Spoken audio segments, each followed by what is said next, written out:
Hello guys, my name is Indu Benchiwal. I am an English trainer and welcome back to my Indu's Magical English Spoken Classes. Guys, आज का topic start करने से पहले अगर आपने मेरा channel like share subscribe नहीं किया है तो please like share and subscribe my channel ताकि मैं आपके लिए और बेहतरीन वीडियोस अपडेट करती रहूं। तो चलिए क्लास स्टार्ट करते हैं बिना टाइम वेस्ट किए। आज जो मैं नेक्स्ट मॉडल वर्ब आपको करवाऊंगी गाइस वो शेल है। ऐसे इसमें कई सारे टॉपिक्स हैं मॉडल वर्ब के अंदर जो मैंने कंप्लीट किए हैं। वुड लाइक टू, वुड का कॉन्सेप्ट, कुड का कॉन्सेप्ट। गाइस ये कॉन्सेप्ट अभी पूरे नहीं हुए, ये बहुत बड़े कॉन्सेप्ट है। वुड के बहुत सारे पार्ट होते हैं, कुड के बहुत सारे पार्ट होते हैं। सो मीन्स इसका मैं अलग से वीडियो अपडेट करूंगी जिसमें सब कुड ही होगा, सब वुड ही होगा, राइट। ऐसे शेल के भी होंगे। तो आप बस इतना समझिए कि छोटा छोटा पार्ट हम कवर करते हुए जा रहे हैं, एडवांस लेवल पर भी हम इसको करेंगे, ठीक है। तो चलिए शेल के अंदर आपने एक छोटा सा कंसेप्ट अभी ये समझना है कि इंटेरोगेटिव सेंटेंसेस आप यूज करते हैं, राइट। इंटेरोगेटिव सेंटेंस आपको यूज करने हैं शेल के अंदर। फॉर एग्जाम्पल, क्या मुझे आना चाहिए, क्या मुझे आना चाहिए। अब ये इंटेरोगेटिव सेंटेंस में देखिए गाइस, आप परमिशन ले रहे हैं, क्या मुझे आना चाहिए, क्या मुझे खाना चाहिए। एक तरीके से क्या मुझे आना चाहिए, यहाँ तो परमिशन है, पर क्या मुझे खाना चाहिए, यहाँ आप उसे सजेशन दे रहे हैं, राइट। सो मीन्स एक तरीके से अगर इतना भी ध्यान नहीं लगाना है तो सिर्फ इतना समझिए कि चाहिए वर्ड लास्ट में आना चाहिए, और इंटेरोगेटिव सेंटेंस तो वहां आप शैल यूज कर सकते हैं। पहला कॉन्सेप्ट देखिए गाइस, शुड भी आप यूज कर सकते हैं क्योंकि चाहिए मैंने शुड में आपको करवाया था। शुड तुम्हें आना चाहिए, you should come. So means क्या मुझे आना चाहिए, शुड आई कम भी ठीक है और शैल आई कम भी ठीक है। बट इसमें और इसमें क्या डिफरेंस है, क्या डियर, क्योंकि हमने इसमें जो शैल यूज कर रहे हैं वो सिर्फ इंटेरोगेटिव सेंटेंस होना चाहिए, पर शुड में ऐसा कोई भी कंसेप्ट नहीं दिखते। हम शुड में affirmative, negative, interrogative, interrogative, negative, WH family सारे सेंटेंसेस हम बना सकते हैं, बट शैल में सिर्फ हम अभी इंटेरोगेटिव सेंटेंस के ऊपर काम कर रहे हैं। क्लियर। नेक्स्ट है, एक तो चाहिए वर्ड लास्ट में आना चाहिए, दूसरा क्या मैं आऊं। अब यहाँ पे एक चीज देखिए, आऊं वर्ड आ रहा है, राइट। मीन्स ऐसे सेंटेंस भी आप बना सकते हैं, क्या मैं आऊं, क्या मैं खेलूं, क्या मैं बैठूं, क्या मैं देखूं, क्या मैं सोचूं, क्या मैं हंसूं।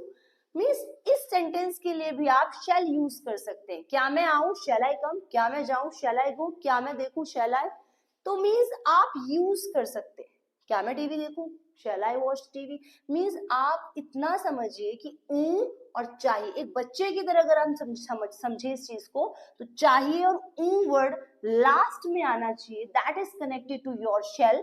बट कब, जब इंटेरोगेटिव सेंटेंस होगा। अब कई स्टूडेंट का क्वेश्चन होगा इंटेरोगेटिव सेंटेंस क्या होते हैं, तो जिस भी सेंटेंस की शुरू में क्या वर्ड आ जाए वो इंटेरोगेटिव है। When क्या word is coming in the front of the sentence, it is connected to your interrogative sentence. So क्या word sentence की शुरू में आ जाए वो interrogative है। चाहिए और वर्ड आना चाहिए तो shall से कनेक्टेड हो सकता है, इसको हम शेल से कनेक्ट कर सकते हैं। पहला कॉन्सेप्ट तो ये। दूसरा गाइस, जब भी ऊ वाला वर्ड आपको दिख रहा है और इंटेरोगेटिव के सेंस में, तो वहां पर आप डू का यूज भी कर सकते हैं। जैसे फॉर एग्जाम्पल, क्या मैं आऊं तो शैल आई कम हो सकता है, बट डू आई कम भी हो सकता है, राइट। तो आप ये चीज का भी ध्यान रखिएगा। ये यहाँ प्रेफर नहीं कर सकते चाहिए में, बट ऊ वाले में हम प्रेफर कर सकते हैं। अब चलते हैं नेक्स्ट, ऑफर वाला कंसेप्ट। ऑफर मींस जब भी आप किसी को कोई चीज ऑफर कर रहे हैं, राइट, तो वहां पर आप शैल और कैन का यूज कर सकते हैं। For example, shall I help you, right. So means आप एक तरीके से उसको हेल्प ऑफर भी कर रहे हैं और एक तरीके से उससे परमिशन भी ले रहे हैं कि कर दूं, राइट। सो मीन्स आप दोनों तरीके के सेंस को समझ सकते हैं कि एक तरीके से इंटेरोगेटिव सेंटेंसेस कनेक्ट हैं शेल के अंदर, right. And can I help you भी बोल सकते हैं, क्या मैं आपकी मदद कर सकता हूँ। मीन्स इतना आपको समझना है कि शेल ऑफर्स के लिए भी यूज होते हैं। Shall I help you, this kind of sentences अगर आप यूज कर रहे हैं तो उसमें आप शैल यूज कीजिए। पहला कॉन्सेप्ट जो मैंने आपको समझाया, इंटेरोगेटिव सेंटेंस यूज होगा शेल के अंदर। दूसरा कंसेप्ट चाहिए और वर्ड होना चाहिए, राइट। क्या की सबसे बड़ी चीज क्या है कि क्या वर्ड सेंटेंस के शुरू में आ जाए, that is connected to your interrogative, यही मैंने समझाया। अब वही इंटेरोगेटिव सेंटेंस आना होना चाहिए, तभी शेल आप यूज कर सकते हैं। तो शेल आपने यूज किया, then you have to use के सेंस में डू भी यूज हो सकता है, और ऑफर्स के सेंस में भी आप शेल यूज कर सकते हैं और कैन भी यूज कर सकते हैं। इतना सा कॉन्सेप्ट है। आज के लिए इतना ही गाइस। अब जो मेरा नेक्स्ट वीडियो अपडेट होगा वो एक्टिव वॉइस और पैसिव वॉइस के ऊपर होगा। गाइस ये एक्टिव वॉइस पैसिव वॉइस बहुत बेहतरीन होने वाला है, लेकिन तब जब आपने टेंसेस बहुत अच्छे से पढ़े। अगर आपके टेंसेस बहुत अच्छे से क्लियर हैं तो मैं एक कंसेप्ट क्लियर करूंगी और पूरा पैसिव क्लियर हो जाएगा, पूरा पैसिव। लेकिन उसके लिए टेंसेस आने बहुत जरूरी हैं, जो मैंने आपको अपनी वीडियोस में बताया है कि किस तरीके से हमने जिंदगी से कनेक्ट करके टेंसेस को पढ़ा है।